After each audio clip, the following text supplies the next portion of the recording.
Right. Welcome to the Fantasy Freaking Football Podcast. Fantasy Freaking Football Podcast, yeah.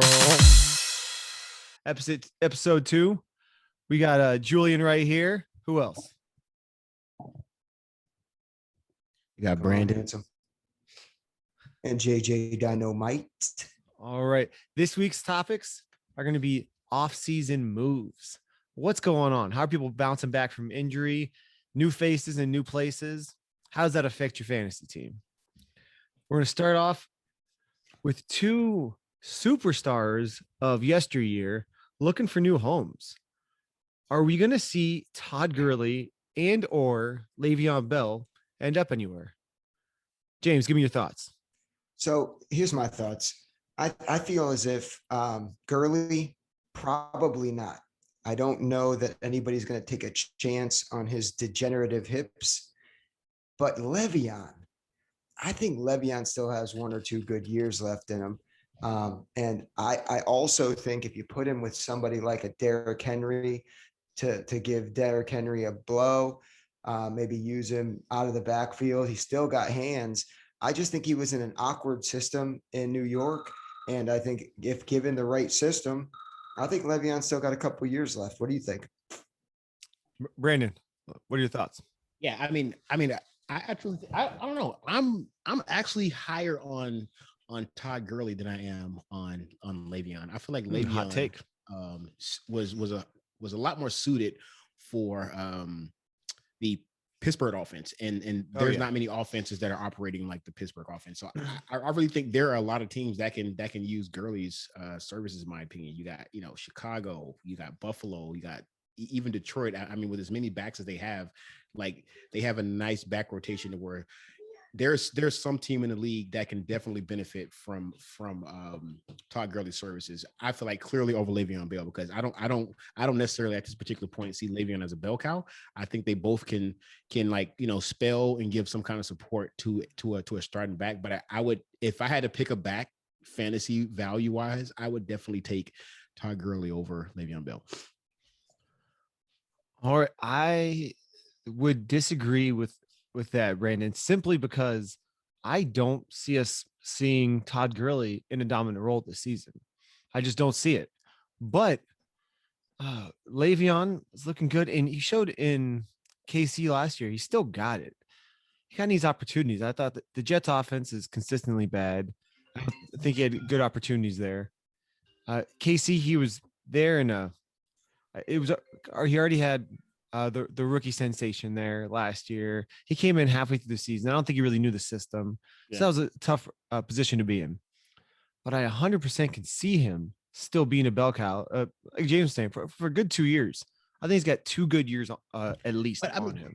I think he got a bad rep. I think he got a bad rep from his time in New York. And, the whole holding out for the contract and stuff. Yeah, anybody's going to in that defunct organization. Go ahead, B.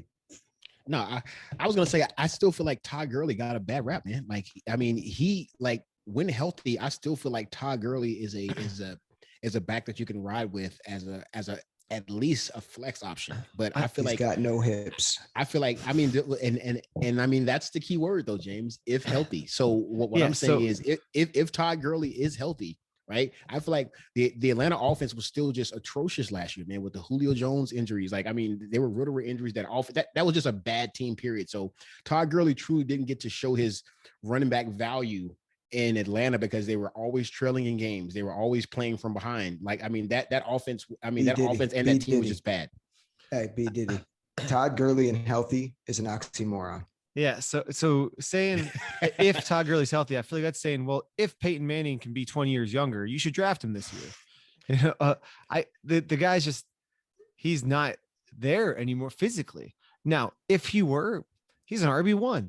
If he were healthy, he's an RB1 in almost any system, unless he's in a committee, of course. His best years are gone, and they're buried, man. And not his fault. Same with Darius Geis could have been something huge, but injuries, but in the same token, so I mean, you guys are saying if healthy, there is still a possibility that Todd Gurley can be healthy. Like injuries happen. It's Until a part of the game. Gets hit. So basically what you're saying is Todd Gurley is low risk, high reward based on what you guys are saying right now.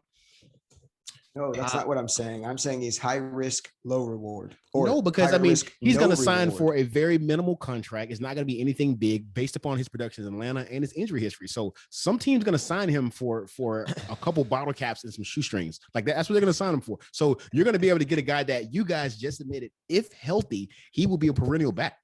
I don't like comparing him to Darius Geis though, because I would take Geis over Gurley in a second. I disagree. I would take Gurley over Geis. I don't think Geis plays. Do you guys think Geis ends up on a team this year? No. He's younger. He's younger. He's got more time. Is all I'm saying. I feel like with the whole scandal, it's all PR for Geis. You know, with everything that took place in LSU, I don't think we see him on a roster. I don't think Geis ever plays another down. No, I'd still rather have him than Gurley. I'm glad you're in my league and you fill up roster spots with like that, James. Yeah, James. I would rather have an Adrian Peterson in his prime over Tiger. Okay, cool. Okay. All right. So you brought up Julio Jones, and I don't think we skirt around that subject too much longer. I mean, I think that's the hottest thing going on in the NFL right now. What's going to happen tomorrow? They already have a first round draft pick offer. So, Julian, where do you think he ends up? I would love to see him in Tennessee, him and AJ Brown, although both of their fantasy values would go down. Yes. AJ Brown, looking into a little bit more, he's definitely got top 5 potential. But I don't see him as a top 5 wide receiver if Julio comes in there. So while it'd be great for the team and for the system, not good for their fantasy value, but I don't see that happening anyway. Yeah, I 1000% agree. On top of Tennessee wants to be a run dominant offense. So if you're in the market for a wide receiver during the fantasy time period, the last thing that you want to do is depend heavily upon a wide receiver. So basically you're going to risk a lot of draft capital taking Julio at a high value and immediately going into an offense that wants to dominate the line of scrimmage. They want to run the ball. That's what they want to do. Play defense and run the ball. That's why they have their broader scope. He needs to go to some place that's ready to win this year, maybe next year, right? So to answer your question, James, where I could realistically see Julio end up is Baltimore. I mean, from a fantasy value, I feel like that would be even worse. I'm not speaking fantasy value. I'm saying where do I think he'll end up? I think he can end up in. I think he can absolutely end up in Baltimore, and I don't know that takes away from his value. I think he still. I think right now, if he were to stay with Atlanta, he's low end, wide receiver 1, high end wide receiver 2 range, and I think he stays around there. If he were to go to Baltimore, I think better chance to win. Yeah, I think from a football sense, it makes sense because Julio is a physical wide receiver that's going to thrive in that system. Of course. But, the question of where he's going to end up is based off football sense. They're not in the front office. They're not taking fantasy into value. Yeah. So unless there's a gambling ring. So what I'm saying is, since this is the fantasy football podcast, what we're talking about is value, his fantasy football value. Fair enough. Because based upon his name alone, Julio is going to acquire at least a second round draft grade. Somebody's going to take him second, maybe early third. So I wouldn't risk taking a wide receiver that's going to be heavily involved on a run heavy team and from a fantasy standpoint. And all you fantasy players listening to this podcast, don't take him second round. So exactly. Do not. But what I'm saying is, based off of his name and his history, people are going to be reaching and taking him. As well as I know. So to rephrase the question, then, where could you see him possibly ending up that he would have second round value, if anywhere? Okay. So maybe third round. And I'll go third in this conversation because I'm going to segue into the next topic. So I think that you know where I think the best fit for Julio Jones is? I think it's Green Bay. That's exactly where I know your wife would love that. I know your wife would love that, Julian, but here's why. Go Pack, go. Green Bay needs to do something special to change Aaron Rodgers' mind, right? Yes. And if you bring in Julio, still right now, top 5 receiver in the league, and put him with Devonta Adams, oh yeah, he's a top 5 receiver in the league. Yes. I don't give a shit what you say. Easily. Yeah. So you put him with Devonta Adams. You got Aaron Jones in the backfield. I think that entices the MVP to come back there. Although I think it's going to be difficult, and we'll get into that. But I think, in my opinion, if I look at all 31 teams in the league, I think that is the best fit for Julio and the best fit for the squad. Yeah, I can 100% see that. I would also throw out a dark horse and say the Seattle Seahawks. I love Russell, man. I love Russell. And if you add another perennial weapon on the outside, because Tyler Lockett is a good slot guy, but I feel like if you paired Metcalf with Julio in that offense, man. If you want him to really cook, you want Russ to really cook. Exactly. Yeah, exactly. Yes. Yeah, B taking you have a B taking Russ Wilson in round 1 and shit. Yeah, exactly. That's okay. All right, so let's get into some bouncing off injury topics. Hold on. Oh, We can't skip past the AA Ron. all right, the We elephant can't in the skip room. past the AA The Ron. elephant in the room. Go ahead. So here's the deal. What do you guys think? Who do you think is holding the cards right now? Who do you think's got their finger over the big red The button? guy you just said. Aaron. Yeah. He holds all the cards. Aaron, who if he decides to sit for the year, right? You got, who's that kid, that backup they drafted? Love. I'm going to get into that a little later too. Yeah. So we got that was Brandon's thing he wants to talk about. Okay, my bad. No, you're good. You're good. So we can still talk. We can still talk about it. But the reality is, so he sits. What does he forfeit? 15 and a half million. Is that really holding the cards? No. I mean, I think the pack holds the cards, really.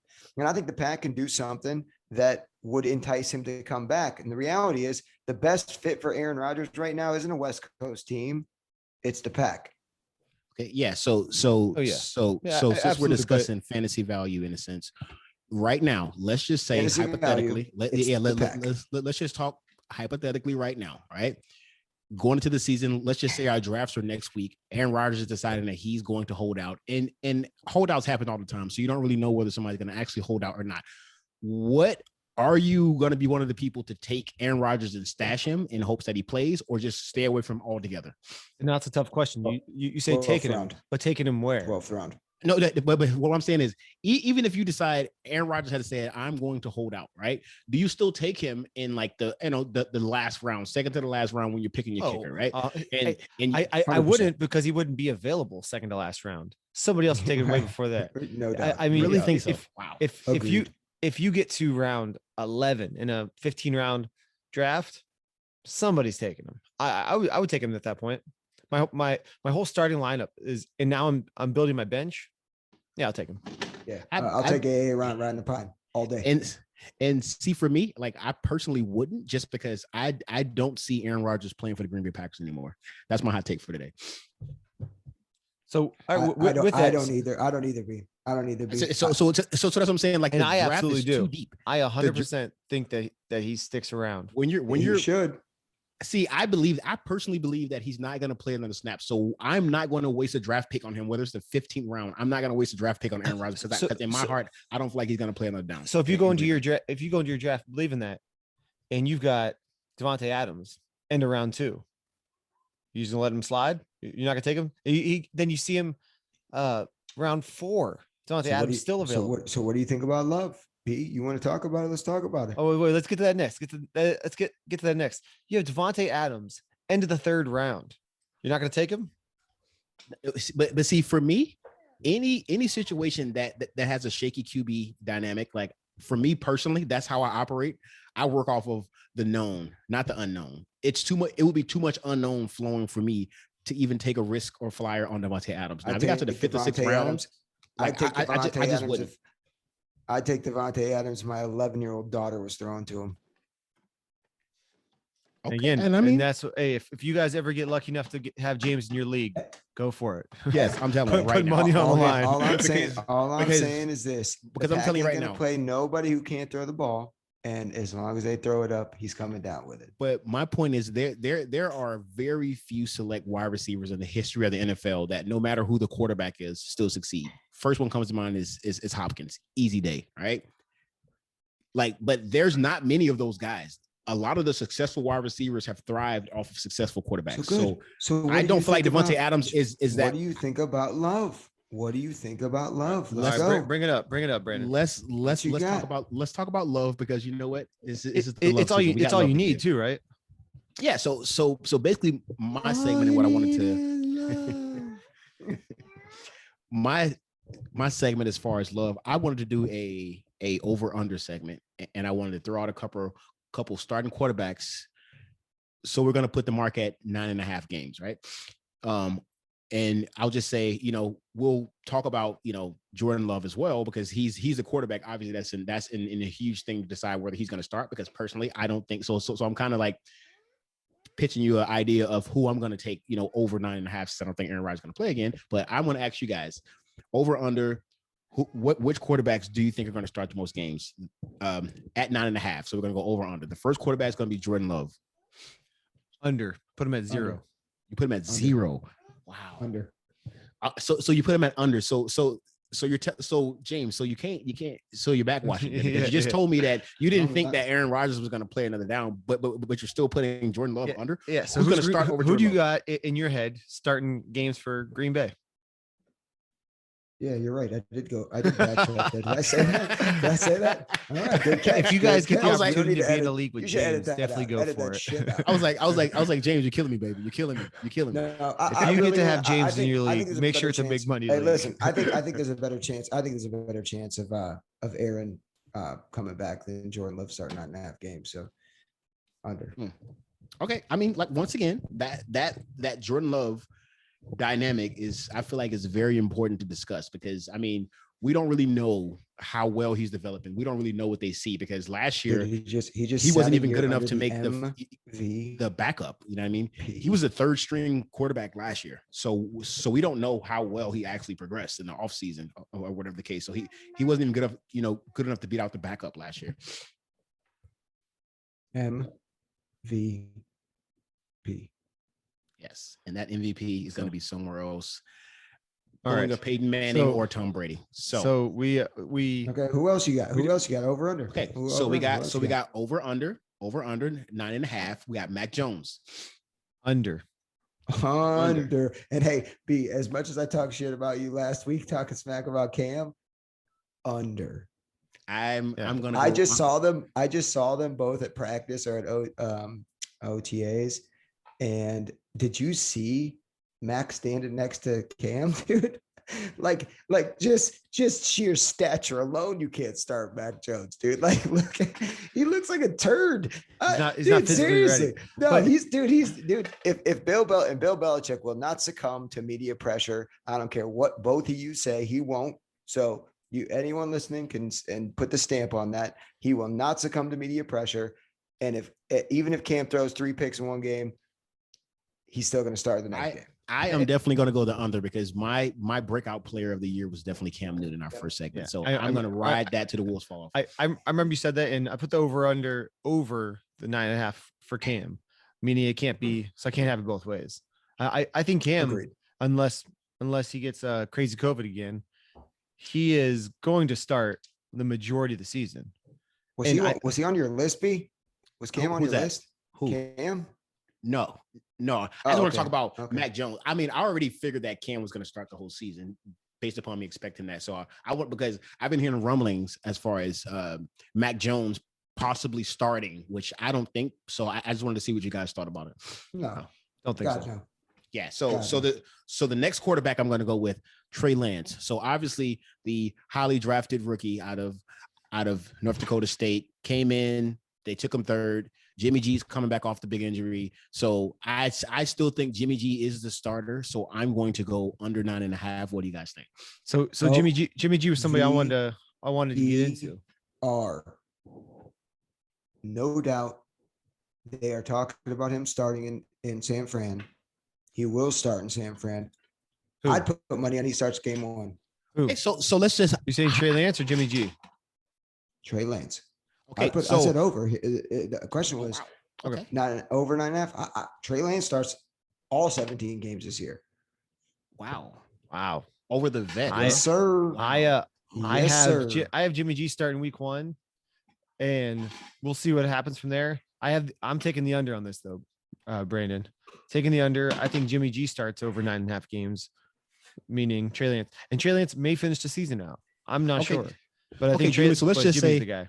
Let's just say, Julian, since you say you're taking the under for Trey Lance, let's just say hypothetically, Jimmy G goes out the first 3 or 4 games and plays poorly. 49ers are 0-4. What are they going to do at that point? Are they going to stick with Jimmy G or are they going to bring in Trey?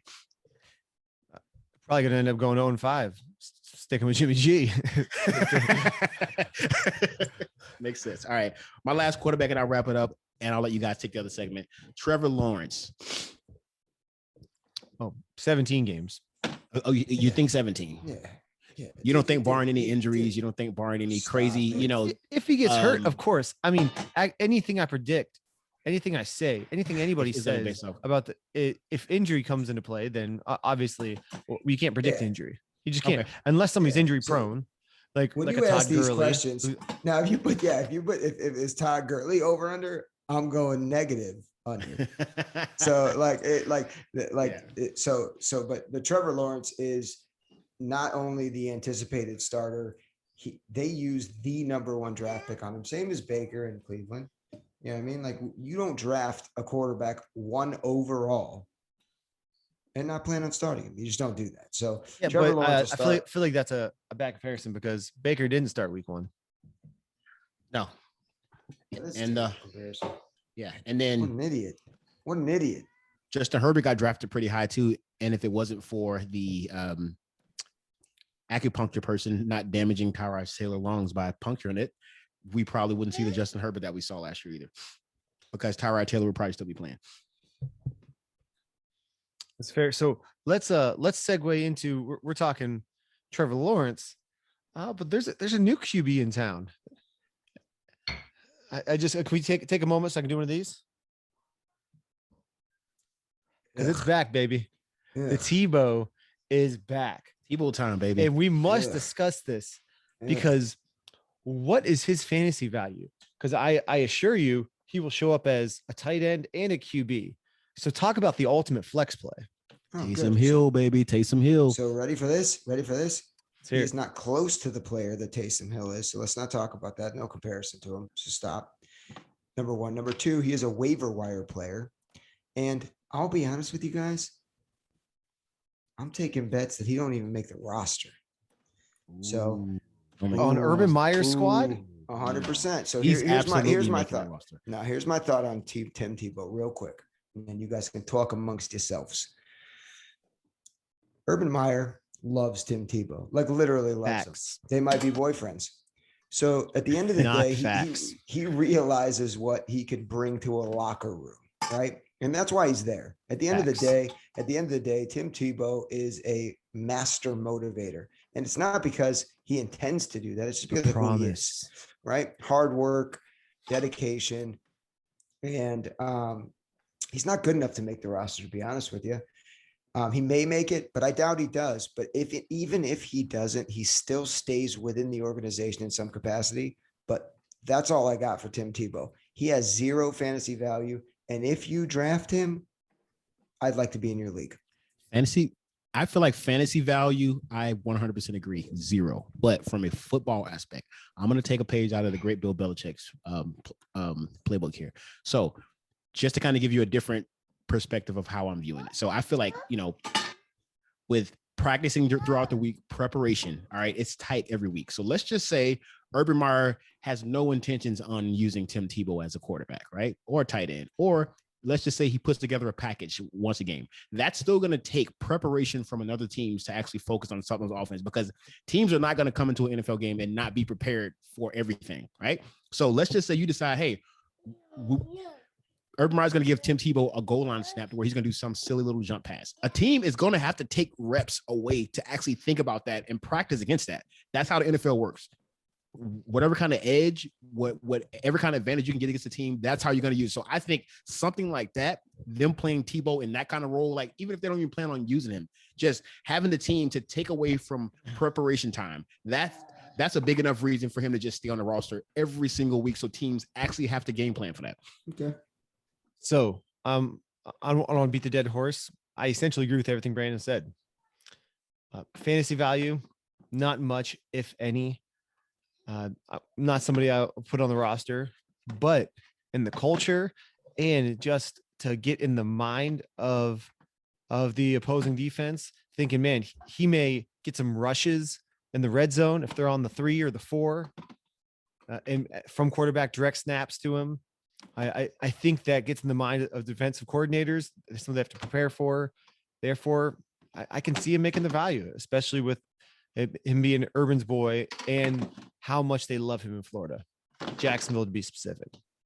So yeah, because as an NFL team, what you don't want to do is be the person that got by a gimmick play. Like every defensive coordinator hates to be got by a gimmick play, and so they're going to make your sure job is on the line if you're doing yes, that. If you're letting exactly. That yes.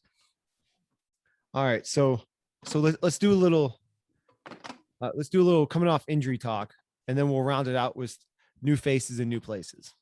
No, I got one before that. So you on too? Okay. All right, let's do the injury talk. Let's start off. Not many people are talking about. How about Joe Burrow, coming off major knee surgery, saying should be ready for week 1. We saw a lot of glimpses from this guy looking good, and now he's got Jamar Chase down there reuniting with him.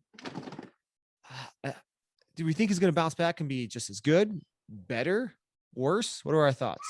And what's his value? So I had him pitted against Dak, both coming off injury, but I think Joe Hio brings way more value to fantasy just based on who he's throwing to and the team that he's on. And I know you guys are going, the team that he's on, Cincinnati, they're trash. They're straight trash. Dude, the Cowboys are straight trash. Okay, what you say? They're trash. I do think that they both do have a common superstar young receiver. And I do think Amari Cooper is better than Tyler Boyd. Julian? I'd have to agree with that. But Dak doesn't like Amari Cooper. Believe me, I've had him on my fantasy team multiple times. He's always open and he never passes to him. So I think Joey Burrow's young enough to bounce back, and I think Joey Burrow has a better season than Dak. Wow. Well, are you talking fantasy? He has a better fantasy 100%. season? 100%. I'd start Joey Burrow over Dak Prescott every day, twice on Sunday. No, so if you guys ever have the opportunity to get James in your fantasy league, I think you should take it. Jump on it. Hey, when my name's on the Lombardi, I don't hear your shit, guys. When it was a 10-person league, so my stance on this, right, is first of all, we got the sophomore slump, which is one of the main reasons I think Justin Herbert is going to struggle, and Joe Burrow is definitely going to struggle this year. On top of the fact, yes, on top of the fact, freshman year, he had a full freshman year. You said what? He had a full freshman year. Yes, I said the sophomore slump, James. Yeah, he had a full freshman year, which is one of freshman, which is one of the real reasons that I think Justin Herbert and Joe Burrow will struggle. That's my take on it. But on top of the fact that one of Cincinnati's Achilles heel was their offensive line, and they had a prime opportunity to take one of the premier offensive linemen in the draft, and they chose to go receiver, which I think was a bad draft play if you're trying to protect your franchise quarterback. So I feel like that was an awful move by the Cincinnati Bengals to address wide receiver whenever the wide receiver class was a very deep class that they could have addressed the wide receiver needs later, traded back up into the first, whatever. There was still some nice gems at wide receiver that they could have took. I think they went too much with the flashy play, but we've already seen the greatest quarterback that we've probably seen play with 9-minute warning. Patrick Mahomes. All right, I'll wrap it up with Patrick Mahomes. And when his offensive line was no good, even the great Patrick Mahomes couldn't get it done. And I feel like the Cincinnati Bengals will regret not addressing the offensive line with premier offensive line talent when they had the opportunity in the first round this year. Okay. Got a new offensive guard and a center.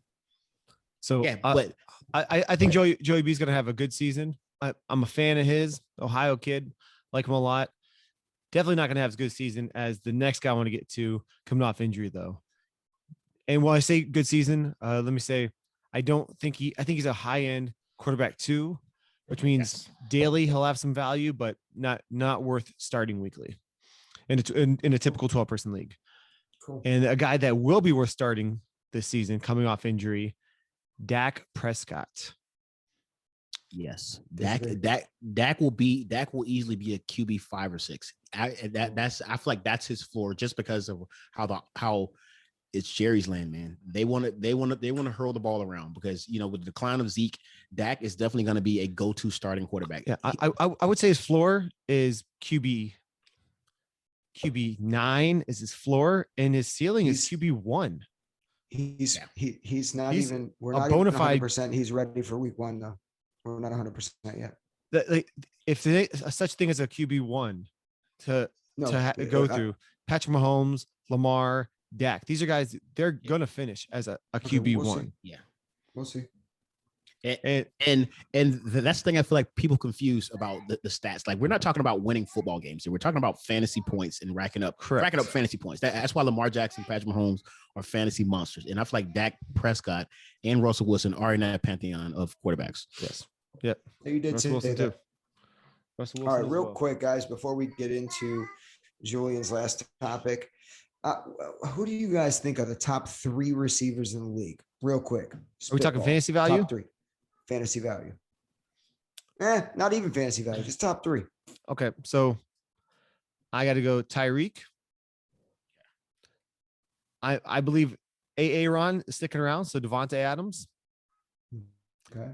And then that third one, there are a lot of people that can go in this spot. AJ Brown showed that he can be that guy, but I like me some D Hop. I'm going with DeAndre Hopkins. What do you think, B? What do you think, B? I would definitely go. Depending on Julio Jones's situation, I would definitely go 1 Tyreek because he can break it away any week and get you a 25 spot. D Hop, woman, he may beat you in the belly. D Hop is the most proven commodity that we've seen in the NFL. The quarterback doesn't even matter, and he has a great quarterback in Arizona, by the way. And then we're gonna go 3. I feel like depending on where Julio goes, I would still take Julio. Julio, if healthy, could easily be a wide receiver 1 on any given week, any given night. Cap, not top 3. However, you guys missed the kid coming off injury. He comes from our school, the Ohio State University. Oh, you don't say can't guard Mike. Come on, man. You can't guard Mike. You Mr. can't Slant guard himself. Mike. You know what? Now let me talk about him. Let me talk about him real quick. Got to throw him up. Broke, He's top 5. He broke 5-year records. He broke 5-year records in his 4th year. And he's hurt, dude. He's hurt. He got hurt last year, but he's coming back. Yeah. So that's a segue into who I wanted to talk about. Who starts at quarterback in over under 9.5, 9.5 games? Who starts in New Orleans? You see, and that's why I put can't guard Mike down so low is because Drew Brees is gone. Who starts? Jameis. Yeah, famous Jameis is gonna. They got Taysom starting right now. No, Taysom. They're gonna use Taysom how they did last. So listen. So what did Jameis do his last year? What did Jabu do in his last year as starting quarterback? They put out a 30 for 30, right? Yeah. Didn't he put out his own 30? What did he do? What did he do? 30 touchdowns, 30 picks. I feel like he had time to learn in himself, but overall a better quarterback. Jameis Winston is miles ahead of Taysom Hill, dude. Let's not even be like joking around. No doubt. Yeah, Jameis Winston is still pretty young too. Yeah, so exactly. He can improve. Listen, and I feel like talent. He's just been a knucklehead. Hear this. Jameis Winston led the league in passing yards. Is what he did the last year he started. He also led the league in interceptions. Do you want to know why? Because he never wears contacts. His inaccuracy and his vision was terrible. Do you know after that season, before the Bucs cut him, he got LASIK eye surgery. So now his vision is better than 2020.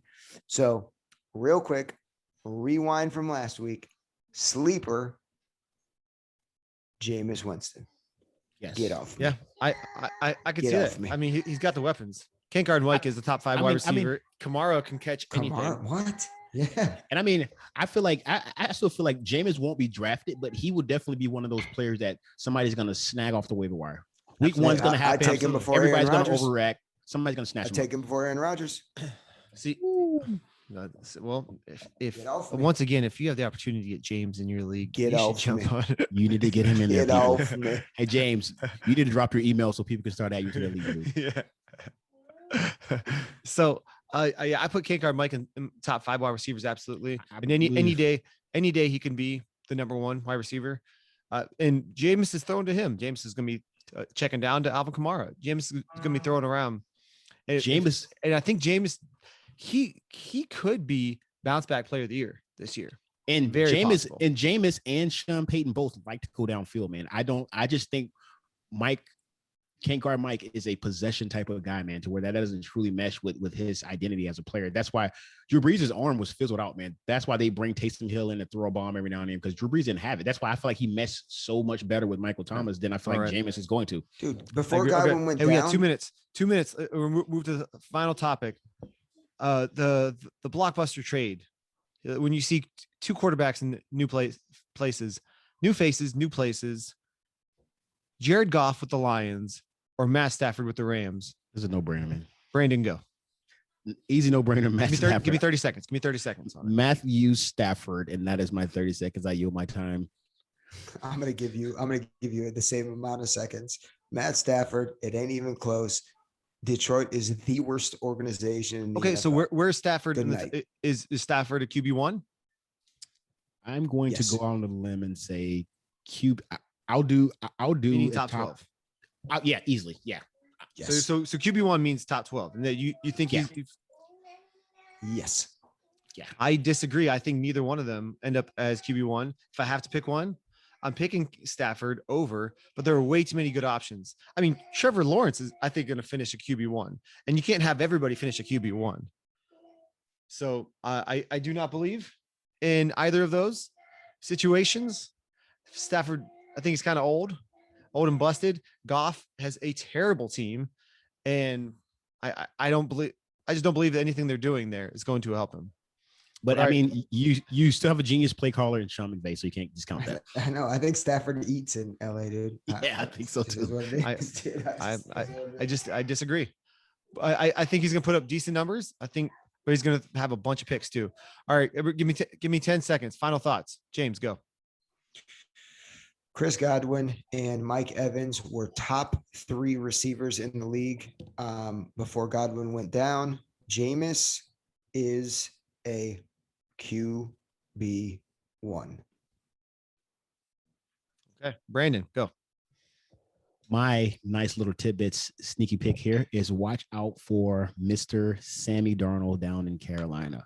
Watch out for that young man. I believe in what Carolina's doing. They're going to run the ball first and play defense, and I think Sam Darnold will definitely thrive in that offense.